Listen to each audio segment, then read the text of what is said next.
Hello everyone, आज हम पढ़ेंगे क्लास 9 इकोनॉमिक्स का chapter number 2 people as resource. ठीक है, we people, we human beings are resource. हम लोग रिसोर्स जो है वो कैसे बने।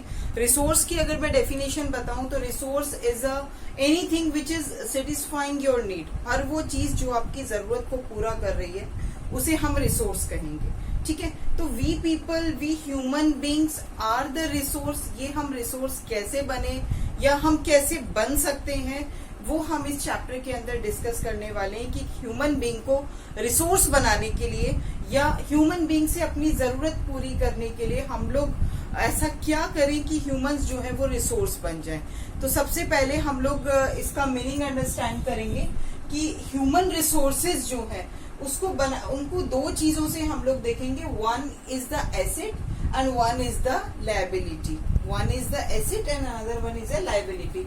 अगर हम ह्यूमन बीइंग्स को एक एसेट बनाना चाहते हैं, एक रिसोर्स बनाना चाहते हैं, तो उसके लिए हमें क्या जरूरत होगी कि हम उसके ऊपर इन्वेस्टमेंट करेंगे। इन्वेस्टमेंट इन द सेंस, या इन्वेस्टमेंट हम किस चीज के ऊपर करेंगे? एजुकेशन के ऊपर और हेल्थ के ऊपर। अगर हम एजुकेशन के ऊपर इन्वेस्टमेंट करते हैं ह्यूमन बीइंग्स पर, तो एक आगे चलकर वो एक रिसोर्स बनता है। सपोज मतलब हमने एजुकेशन के ऊपर इन्वेस्ट किया, किसी ने डॉक्टर बनने के लिए उसे ट्रेनिंग प्रोवाइड की। तीन चीजें यहाँ पर लिखी हुई है, एजुकेशन, हेल्थ एंड ट्रेनिंग, जिसके अंदर स्किल डेवलपमेंट को हम लोग इंक्लूड कर रहे हैं। ठीक है, अगर हम ह्यूमंस को रिसोर्स बनाना चाहते हैं तो फिर हमें क्या करना पड़ेगा? उसकी एजुकेशन के ऊपर इन्वेस्टमेंट करना पड़ेगा, एक अच्छी हेल्थ के ऊपर इन्वेस्टमेंट करना पड़ेगा, और जिस भी तरह का हम उसे रिसोर्स बनाना चाह रहे हैं तो उसके लिए हमें उसको एक ट्रेनिंग प्रोवाइड करनी पड़ेगी, उसके अंदर एक स्किल डेवलपमेंट करना पड़ेगा। ठीक है, तो सपोज मान लीजिए हमें रिसोर्स के फॉर्म में एक डॉक्टर की रिक्वायरमेंट है, हमें डॉक्टर चाहिए। तो अब डॉक्टर को डॉक्टर बनने के लिए एक जो उसकी ट्रेनिंग है, जो उसको रिसोर्स बनाने के लिए जो कुछ उसके ऊपर इन्वेस्ट किया गया, सबसे पहला इन्वेस्टमेंट तो है एजुकेशन। कि डॉक्टर को अगर डॉक्टर बनना है तो इट मीन्स उसकी एजुकेशन के ऊपर इन्वेस्ट होना चाहिए, उसको उतनी पढ़ाई करनी पड़ेगी, उसके ऊपर इन्वेस्ट किया जाएगा। सेकेंडली इन्वेस्टमेंट होगा हेल्थ के ऊपर, कि उनकी अपनी हेल्थ जो है वो अच्छी हो। ऐसा ना हो कि एजुकेशन तो पूरी है, पढ़े लिखे तो पूरे, लेकिन उनकी अपनी हेल्थ ही उन्हें अलाउ नहीं कर रही, वो खुद ही ठीक नहीं है। ठीक है, तो वो दूसरों का ट्रीटमेंट कैसे करेंगे? तो दूसरी कंडीशन क्या होती है कि हेल्थ बहुत अच्छी होनी चाहिए। तीसरा कंडीशन है कि स्किल डेवलपमेंट या फिर ट्रेनिंग जो है वो बहुत अच्छे से होनी चाहिए। हमने अच्छी पढ़ाई भी कर ली, अच्छी हेल्थ भी ले ली, लेकिन हमने काम करना प्रैक्टिकली नहीं सीखा, तो फिर वो रिसोर्स नहीं बन पाएगा। सपोज हम लोग एग्जाम्पल एक टीचर का ले लेते हैं। टीचर बनने के लिए एक एजुकेशन की रिक्वायरमेंट होगी, एक अच्छी हेल्थ की जरूरत होगी, अच्छा माइंड होगा, फिजिकल एंड मेंटल हेल्थ बहुत अच्छी होगी, तभी वो बच्चों को टीच कर पाएंगे। इसके साथ साथ उन्हें ट्रेनिंग की रिक्वायरमेंट होगी, स्किल डेवलपमेंट की रिक्वायरमेंट होगी, कि अगर उन्हें मेथड्स पता है कि किस तरीके से पढ़ाया जाए तभी बच्चों के अंदर इंटरेस्ट क्रिएट हो, तो फिर वो एक ट्रेनिंग जो है वो सक्सेसफुल है, तब वो टीचर जो है वो रिसोर्स है दूसरों के लिए। तो कहने का मतलब, हमें अगर ह्यूमंस को एक एसेट बनाना है, हमें एक रिसोर्स के फॉर्म में उन्हें देखना है, तो हम क्या करेंगे कि उनके ऊपर इन्वेस्टमेंट करेंगे तीन चीजों के ऊपर। First investment on the education, second investment on the health, and third investment on the skill development. Skill development कह सकते हैं या फिर आप ट्रेनिंग कह सकते हैं। ठीक है, तब एक ह्यूमन बीइंग जो है, एक पर्सन जो है वो एक रिसोर्स के फॉर्म में हमारे सामने आता है, या वो हमारे लिए एक रिसोर्स बनता है। दूसरा है आपके पास लायबिलिटी, कि किस कंडीशन में जो पर्सन्स हैं वो रिसोर्स नहीं बन पाते आपके सामने। Whenever a person is uneducated, जब वो पढ़ा लिखा नहीं है, उसके पास नॉलेज भी नहीं है, उसके पास कोई काम करने की स्किल भी नहीं है, कोई टेक्निक उसके पास नहीं है, then that person is a liability for the society और for the country. And the second condition is the unhealthy. अगर वो अनहेल्दी है, उसकी हेल्थ उसको अलाउ नहीं कर किसी काम को करने के लिए कर रही है, या फिर वो कुछ काम कर रहा है लेकिन उसकी हेल्थ ठीक नहीं है, ठीक है, मेंटल एंड फिजिकल फिटनेस नहीं है कि वो किसी काम को कर सके, then it is called liability for the society and liability for the country. तो दो चीजें हैं, अगर हम ह्यूमंस को रिसोर्स के फॉर्म में देखना चाह रहे हैं तो we need to investment in the education, health and in the training program. If the person is liable और लिएबिलिटी की कंडीशन है तो वो क्या कंडीशन होगी, whenever a person is uneducated, unhealthy होगा तो वो पर्सन जो है वो लिएबिलिटी है। देन अब इसके बाद हम क्लासिफिकेशन देखते हैं एक्टिविटीज का, कि जिसमें वेरियस सेक्टर्स के अंदर जो एक्टिविटीज हैं वो कौन कौन सी की जाती है। सबसे पहले हम क्लासिफाई करते हैं primary activities, then second classification is secondary activity and third one is tertiary activity. अब प्राइमरी एक्टिविटी क्या होती है, every activity which is associated with the extraction of natural resources, every activity which is associated with the extraction of natural resource, कि natural resource को extract करने से related जितनी भी एक्टिविटीज हैं वो सबके सब प्राइमरी एक्टिविटीज में आती है, जिसको हम हिंदी में प्राथमिक गतिविधियां भी कहते हैं। ठीक है, तो हम लोग प्राइमरी एक्टिविटीज के अंदर इंक्लूड करेंगे जैसे कि एग्रीकल्चर है, डायरेक्टली हम नेचुरल रिसोर्स को एक्सट्रैक्ट कर रहे हैं, सॉइल को कल्टीवेट कर रहे हैं, क्रॉप प्रोडक्शन कर रहे हैं by using the natural resource soil, तो this includes in the primary activity. Mining activity कर रहे हैं, सीधा हम लोग जमीन को खोदना शुरू कर देते हैं, उसके अंदर से मिनरल्स निकाल रहे हैं, एक्सट्रैक्ट कर रहे हैं, that includes in the primary activity. इसके अलावा फॉरेस्ट्री, फॉरेस्ट कटिंग कर रहे हैं, हंटिंग कर रहे हैं, गैदरिंग कर रहे हैं हम लोग, तो फिशिंग कर रहे हैं, तो इन सब एक्टिविटीज को हम लोग प्राइमरी एक्टिविटीज के अंदर इंक्लूड करते हैं, जिसमें हम नेचुरल रिसोर्स को डायरेक्टली एक्सट्रैक्ट कर रहे हैं। ठीक है, डायरेक्टली नेचुरल रिसोर्स का यूज कर रहे हैं। फिर अब हम सेकेंडरी एक्टिविटीज के अंदर उनको इंक्लूड करते हैं जो हमने प्राइमरी एक्टिविटीज से जो चीजें ली, उन चीजों का, उन रॉ मटेरियल का हम लोग मॉडिफिकेशन कर रहे हैं, उसके अंदर हम लोग चेंजेस कर रहे हैं, तो this is called secondary activity, जिसके अंदर हम लोग मैन्युफैक्चरिंग यूनिट को इंक्लूड करते हैं या मैन्युफैक्चरिंग इंडस्ट्रीज को यूज करते हैं। मान लीजिए आपने प्राइमरी एक्टिविटी एग्रीकल्चर करके आपने वीट का प्रोडक्शन किया, तो this is called primary activity. अब उस वीट को आप फैक्ट्री में लाकर आपने उसको बिस्किट्स में कन्वर्ट कर दिया, यानी वीट को आपने मॉडिफाई करके बिस्किट्स में कन्वर्ट कर दिया। जहां ये प्रोसेसिंग हुई या जिस तरीके से ये प्रोसेसिंग की गई उसे हम क्या कहेंगे, सेकेंडरी एक्टिविटी, वो हमारा दूसरा काम है। ठीक है, जिसके अंदर processing of raw material into the finish goods जो है वो इंक्लूड किया जाता है। इट मींस इसमें रॉ मटेरियल्स की प्रोसेसिंग होगी, उसकी मैन्युफैक्चरिंग होगी, उसका मॉडिफिकेशन होगा। Third activity is tertiary activity. अब टेरिशरी एक्टिविटी क्या होती है, इसको हम लोग सर्विस सेक्टर कह सकते हैं या हम लोग इसको सर्विसेज कह सकते हैं। ऐसा कोई भी काम जो सर्विसेज गुड्स जो सर्विसेज प्रोवाइड करने से एसोसिएटेड है, that this is called tertiary activities, right. जैसे कि teaching is a service which is provided by the teachers. ठीक है, टीचर आपको सर्विसेज प्रोवाइड कर रहे हैं, आपको एक फैसिलिटीज प्रोवाइड कर रहे हैं, तो this includes in the service sector and called tertiary activity. Banking हो गया, इंश्योरेंस है, डिफरेंट कंपनीज है जो आपको किसी न किसी फॉर्म में आपको सर्विसेज दे रही हैं। ठीक है, ये सब के सब हम लोग टेरिशरी एक्टिविटीज के अंदर इंक्लूड करें। कम्युनिकेशन फैसिलिटीज आपको मिल रही है, ट्रांसपोर्टेशन आपको मिल रहा है, एंटरटेनमेंट फैसिलिटीज आपको मिल रही है, इन सबको हम लोग इंक्लूड करेंगे किसके अंदर, tertiary activities, because they are service providers, किसी न किसी फॉर्म में आपको सर्विसेज प्रोवाइड कर रहे हैं, और जहां आपको सर्विसेज प्रोवाइड की जा रही है, जो पर्सन्स उसके अंदर इन्वॉल्व हैं, जो एक्टिविटीज वो कर रहे हैं, it is called tertiary activity. तो ये हमारी तीन तरीके की इकोनॉमिक एक्टिविटीज होती है, primary activities, secondary activities and tertiary activities. अब हम और दूसरे टाइप्स के इकोनॉमिक एक्टिविटीज देखते हैं। इकोनॉमिक एक्टिविटी का मतलब होता है ऐसा कोई भी काम जिससे मनी अर्निंग हो रही हो। ठीक है, इकोनॉमिक उसमें जुड़े हैं, हम लोग इनकम से जुड़े हुए हैं, this is called economic activity. And further it is classified into two categories, market activities and non market activities. तो जिस भी एक्टिविटी को करने से आपके पास इनकम आती है, आपके पास अर्निंग होती है, उसे आप कहेंगे मार्केट एक्टिविटीज। ठीक है, और जिस काम को करने से आपके पास इनकम नहीं होती, आप उस काम को सेल्फ कंजम्पशन के लिए ही इस्तेमाल कर रहे हैं, then it is called non market activity.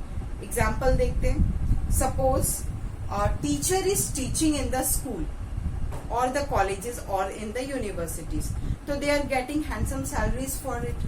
वो उसके लिए सैलरीज उन्हें पे की जा रही है, उनके पास पैसा आ रहा है, तो it means is a earning work. तो अर्निंग वर्क हो गया, तो इट्स कॉल्ड मार्केट एक्टिविटी.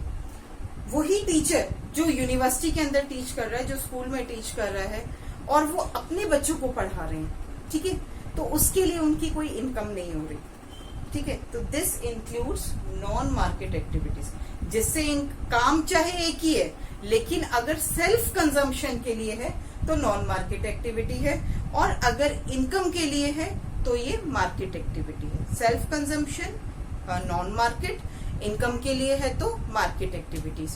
तो ये बेसिकली डिफरेंस है. दूसरा डिफरेंस हम ये देख सकते हैं कि मार्केट एक्टिविटीज जो है वो हमारी कंट्री की जीडीपी में हेल्प करती हैं, या जीडीपी को ग्रो करने में हेल्प करती है, ग्रॉस डोमेस्टिक प्रोडक्ट या नेशनल इनकम में सपोर्ट करती हैं. नॉन मार्केट एक्टिविटीज है वो नेशनल इनकम में तो सपोर्ट नहीं करती, बट इंडिविजुअल की ग्रोथ के अंदर इंडिविजुअल के लिए काम करती है, या इंडिविजुअल की ग्रोथ जो है नॉन मार्केट एक्टिविटी से होती है. जैसा कि मैंने अभी टीचिंग का ही एग्जांपल लिया, टीचिंग से अर्निंग हो रही है तो कंट्री की ग्रोथ हो रही है. टीचिंग से अपनी खुद का ही बच्चा एजुकेटेड हो रहा है, वो काफी कुछ सीख रहा है, तो वो इंडिविजुअल की ग्रोथ हुई, और किस में इंक्लूड किया जाएगा, नॉन मार्केट के अंदर. ठीक है, अब हम लोग नेक्स्ट टॉपिक करते हैं, क्वालिटी ऑफ पॉपुलेशन. अब हमारा टॉपिक है क्वालिटी ऑफ पॉपुलेशन, कि जो पॉपुलेशन है कंट्री के अंदर, हम इसकी क्वालिटी को कैसे इंक्रीज करें. दो तरीके की पॉपुलेशन होती है, एक होती है क्वालिटी पॉपुलेशन और एक होती है क्वांटिटी पॉपुलेशन.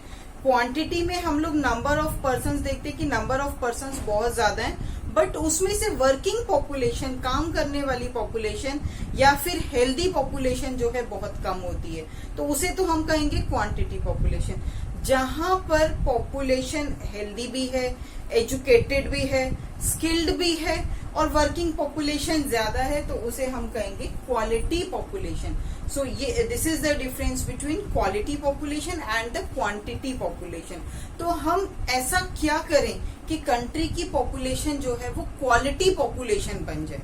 तो उसके लिए हमें दोबारा से बोल देती हूँ कि अगर हम एसेट बनाना चाहते हैं पॉपुलेशन को, क्वालिटी पॉपुलेशन बनाना चाहते हैं, तो दो चीजों पे हमें सबसे ज्यादा ध्यान देना पड़ेगा. First one is the education and second one is the health. ये दो चीजें अगर कंट्री के अंदर बहुत अच्छी है ना, तो इट मीन्स कंट्री के अंदर क्वालिटी पॉपुलेशन है. If education is there, education के अंदर मैं ट्रेनिंग और स्किल को भी इंक्लूड कर रही हूँ, knowledge, training and skill included है इसके अंदर, और दूसरा है हेल्थ. ठीक है, अगर ये दो चीजें बहुत अच्छी हैं कंट्री के अंदर, then population becomes the quality population. अब एजुकेशन को अगर मान लीजिए हम लोग बढ़ाते हैं तो हमें उसके क्या क्या फायदे होने वाले हैं, ऐसे क्या फीचर्स हैं एजुकेशन को इंक्रीज करने के, या ऐसे कौन से एडवांटेज हमें मिलने वाले हैं. लेट्स सी, अगर हम एजुकेशन के ऊपर इन्वेस्टमेंट करते हैं तो डेफिनेटली कंट्री की ग्रोथ बहुत अच्छी होती है. ठीक है, ग्रोथ अच्छी होगी. Second, it develops the values. Country के अंदर अगर एजुकेटेड पॉपुलेशन है तो वो वैल्यू को सबसे ज्यादा डेवलप करता है. वैल्यू एजुकेशन जो है वो बहुत ज्यादा होती है. पर्सन, जो भी लोग पॉपुलेशन जो कंट्री के अंदर होंगे, पढ़े लिखे होंगे, तो डेफिनेटली वो सिविलाइज्ड होंगे. सिविलाइज्ड होंगे तो उनके अंदर मॉरल वैल्यूज होंगी, अच्छे से बात करेंगे, उनके अंदर एटिकेट्स होंगे, एथिक्स होंगे अच्छे. तो इट मीन्स हम ये कह सकते हैं कि वो वैल्यूज को भी डेवलप करता है. एक पढ़ा लिखा इंसान जो है वो सिविलाइज्ड भी एक पढ़ा लिखा इंसान सिविलाइज्ड होता है, रिस्पेक्ट उसको मिलती है. तो इसलिए हम बहुत ज्यादा इम्पोर्टेंट है, because it develops the values. हम चीजों को सोचने समझने लायक हो जाते हैं, से नहीं चलते, हम खुद ही लॉजिक के अंदर होती है, या हम ये कह सकते हैं कि किसी चीज को लेकर हम लोग उसका इवेल्युएशन कर सकते हैं. Whenever we are educated, हम उसको प्रॉपरली इवेल्युएट करेंगे कि ये चीज सही है, गलत है, ऐसा करना चाहिए, नहीं करना चाहिए. क्योंकि अगर आप एजुकेटेड होंगे तो आपका माइंड जो है उसी अकॉर्डिंग वर्क करेगा जैसी एजुकेशन आपने ली है. तो it develops the values in the human beings. That's why education is very important for us. Next thing is, if we are getting the skill based education. Skill मतलब कि कुछ काम करने का, जैसे सपोज हम जो भी बनना चाहते हैं उसके लिए ट्रेनिंग लेना, उसके लिए स्किल डेवलप करना, उसके लिए प्रैक्टिस करना. ठीक है, that is called skill based education. ठीक है, तो अब वो स्किल बेस्ड एजुकेशन अगर होगी तो वो पर्सन जब तक उसकी एज आएगी काम करने की, वो उस काम के अंदर परफेक्ट हो जाएगा, और परफेक्ट हो जाएगा तो इट मीन्स उसके वो जो परफेक्शन के साथ काम करेगा तो वो काम बहुत अच्छा होगा, कम टाइम में वो अच्छा काम कर सकेगा, अच्छा काम करेगा तो अच्छी इनकम होगी, अच्छी इनकम होगी तो कंट्री की ग्रोथ पर भी इफेक्ट पड़ेगा। नेक्स्ट, एजुकेशन जो है, अगर हम लोग इन्वेस्टमेंट ज्यादा करते हैं एजुकेशन के ऊपर तो डेफिनेटली कंट्री का एजुकेशन लेवल, लिटरेसी लेवल जो है वो इंक्रीज होगा। नेक्स्ट, अगर एजुकेशन इंक्रीज होगी तो डेफिनेटली लोगों का लिविंग स्टैंडर्ड भी रेज होगा। तो these are the benefits which we are getting from the education. Education अगर हमें मिलती है तो ये बेनिफिट्स भी उसके साथ जुड़े हुए हैं जो हमें मिलते हैं। अच्छी जॉब मिलेगी, अच्छी इनकम होगी, सोसाइटी में रिस्पेक्ट होगी, आप कंट्री की भी रिस्पेक्ट होगी, कंट्री की ग्रोथ होगी इकोनॉमिक वे में भी, और वैल्यूज हमारे अंदर डेवलप होंगी, मॉरल वैल्यूज डेवलप होंगी। तो इस तरीके से हम कह सकते हैं कि एजुकेशन जो है कंट्री की पॉपुलेशन को एक एसेट बनाने में हेल्प करती है। नेक्स्ट थिंग कि एजुकेशन को इंक्रीज करने के लिए क्या किया गया है, तो 10th 5-year प्लान है जो हमारी एजुकेशन से ही एसोसिएटेड है, जो कि 2011 एंड 12 के अंदर आया था। इसके अंदर बेसिकली एजुकेशन को इंक्रीज करने की बात की गई थी। अब एजुकेशन को इंक्रीज कैसे किया जाए?